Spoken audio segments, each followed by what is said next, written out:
Paz de Deus, irmão, queria falar um pouquinho sobre Gênesis capítulo 1, versículo 1, que diz: No princípio criou Deus os céus e a terra. Vemos quem criou essas coisas, foi Deus. Tudo saiu do seu corpo, saiu da sua mente, saiu da sua vontade. Tudo saiu de Deus, porque a palavra diz. Porque nele se criou todas as coisas, seja no céu, seja na terra, visíveis e invisíveis, sejam tronos, dominações, principado, potestade, tudo foi feito por ele e para ele. Deus criou todas as coisas, e tudo é para ele, foi ele que criou também todas as coisas, formou todas as coisas, seja as coisas invisíveis, ou seja no céu, ou também seja no inferno, né, irmão? Essas são as invisíveis, aquelas que nós não vimos. Então lá tem trono, tem o seu domínio, porque no céu tem trono, irmão. E quem domina lá? O Pai, o Filho e o Espírito Santo de Deus.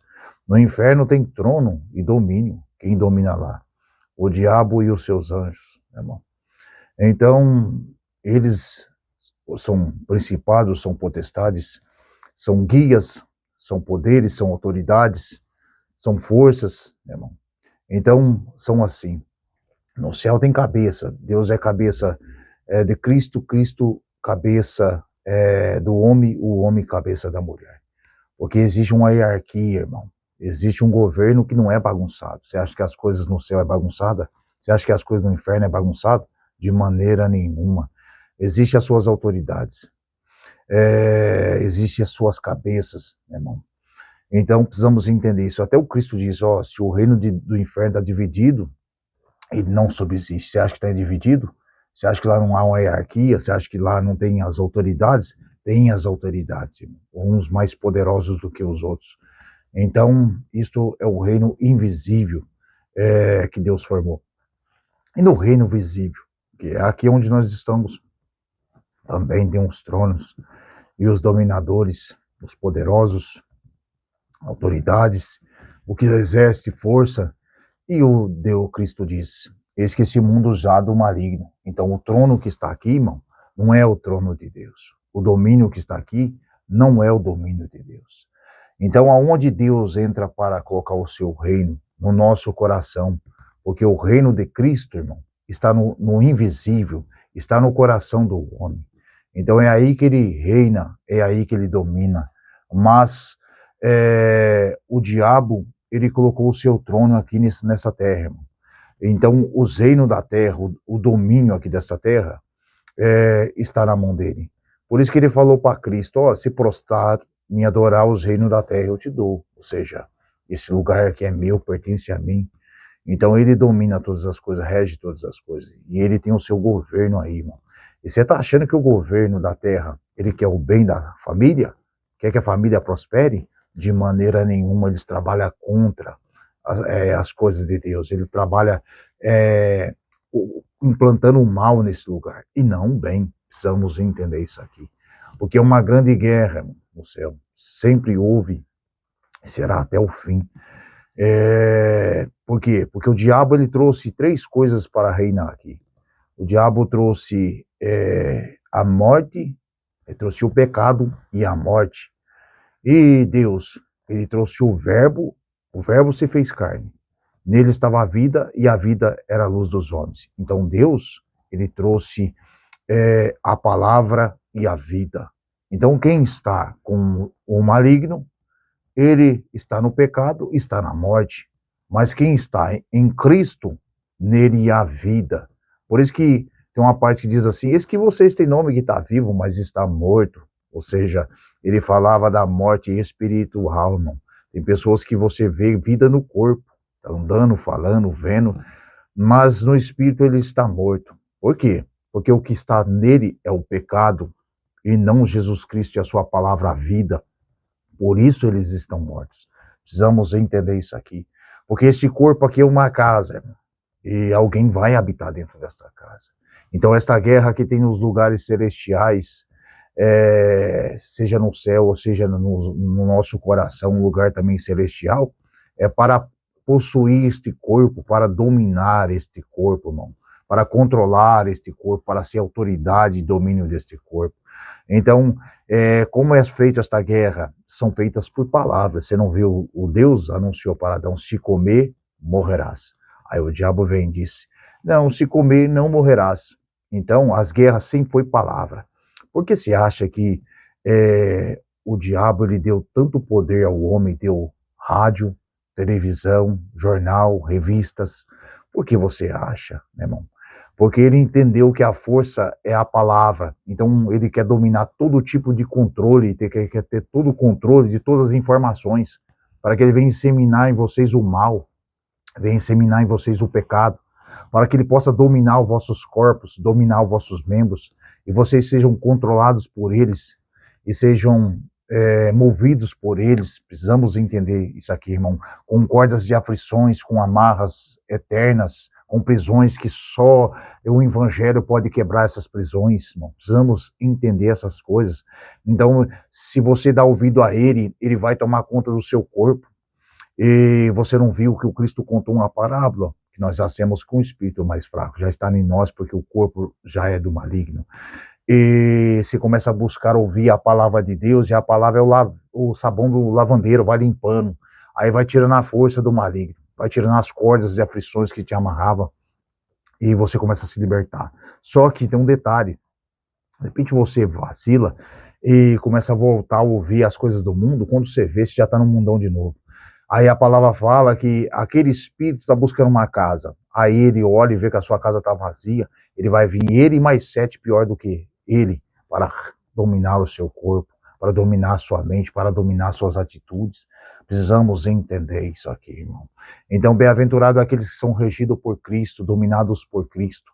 E por isso que Paulo falou, orai sem cessar. Nós não podemos deixar de orar, não podemos deixar de estar ligado aos nossos pensamentos, não podemos deixar de colocar a palavra no seu coração, a palavra de Deus na sua mente, o tempo todo pensando em Deus, pensando no reino de Deus, pensando numa obra, pensando no milagre. Mas você pode trabalhar, mas nunca esquecendo das coisas de Deus, para que você esteja numa constante vigilância, para que você não seja dominado pelo teu corpo, pelas suas atitudes malignas. Precisamos entender isso aqui, porque Pedro estava numa oração e o Senhor diz, quem vocês acham que eu sou? Aí ele diz, tu é o Cristo. Aí o Cristo diz, verdadeiramente não te revelasse o sangue e a carne, mas o meu Pai que está no céu. Então aquela hora ele ouve, porque estava na comunhão, houve revelações espirituais, mas de repente ele deu uma vacilada que impediu o Senhor de ir para Jerusalém, para a morte. Aí o Senhor falou assim, apartai de mim, Satanás. Ou seja, aquele mesmo que estava em espírito anunciando as coisas de Deus, ele vacilou um pouquinho, deixou de orar, de estar ligado numa comunhão 24 horas com Deus, manifestou a carne, manifestou um espírito contrário, manifestou Satanás, então teve que ser repreendido. E quantos no meio de nós, irmão, não está assim agora, e está dentro da igreja, está cantando louvor, alguma coisa, mas quando sai fora da igreja, esquece de pensar nas coisas eternas, começa a pensar no carro, pensar na casa, pensar no esposo, pensar nos filhos, pensar na família, e vai se desligando das coisas eternas, e começa a entrar na carnalidade, aí tá xingando um, tá humilhando o outro, tá desprezando o outro, um corpo cheio de inveja, um corpo cheio de falsidade, um corpo cheio de malícias, e um corpo cheio de fingimento, um corpo cheio de murmurações. E isto não provém de Deus, são coisas naturais, nós naturais da vida, naturais do corpo, um corpo de pecado. Precisamos entender isso. Mas é poucos de nós, irmão, que estão ligados de verdade na videira, que estão orando 24 horas agora, estão no serviço, mas estão na comunhão, estão na faculdade, mas estão na comunhão, pensando qualquer hora algum mal pode se aproximar, ou qualquer hora alguém pode vir com alguma palavra de ira, de raiva, de ódio, de contenda, e eu tenho que estar numa comunhão para repreender o mal, para que eu não seja escândalo aonde eu estou, onde eu estou pisando, mas para que eu seja um membro de edificação, uma ferramenta de edificação, e não uma ferramenta de destruição. Mas isso não é para muitos, não é para poucos. Muito chamado, mas poucos escolhidos. Nós temos muitos irmãos, muitos membros, mas todos são carnais. Precisamos entender isso aqui. Mas são poucos que oram de verdade. São poucos que estão na comunhão de verdade. São poucos que amam a Deus de verdade. Precisamos entender isso aqui, irmão. Então, temos que acordar, irmão, porque há esta grande guerra no céu, no inferno, para tomar conta desse corpo, para tomar conta da nossa mente. Mas bem-aventurado é aquele que se rendeu a Cristo, se rendeu à palavra de Deus. Hoje você se tornou um reino de Deus, e nós não falamos do reino físico, falamos de um reino espiritual. O Senhor está edificando uma cidade no teu corpo, está edificando uma nova Jerusalém, onde há paredes, muros, barreiras, impedimentos, fronteiras, limites, que o inferno não consegue penetrar, não consegue entrar dentro da divisão da tua alma e do teu espírito, com palavras imundas, com palavras sujas, de maneira nenhuma. Há uma grande muralha chamada Cristo que te protege.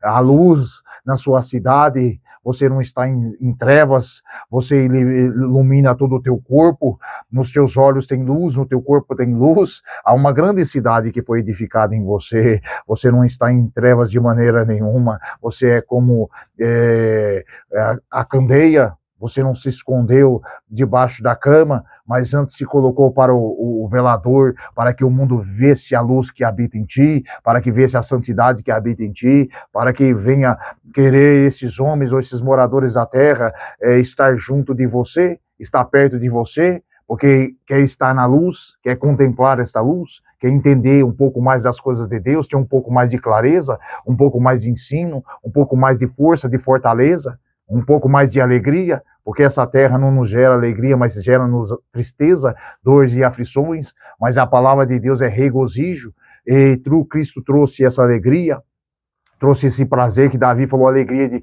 de ter o Senhor como pastor. Ele trouxe essa alegria, mas não é para muitos, é para pouco. Por isso que João falou, eis que não escrevam mais com carta e tinta e papel, mas espero ir ter convosco, para que o vosso gozo seja completo, ou seja, para que a vossa alegria seja completa. Tem como levar a mensagem de Cristo por meio de uma internet, tem como levar por meio de um celular, mas tem como você alegrar o povo face a face, ou na presença deles, levando uma mensagem de Cristo, uma mensagem de alegria, uma mensagem de conforto.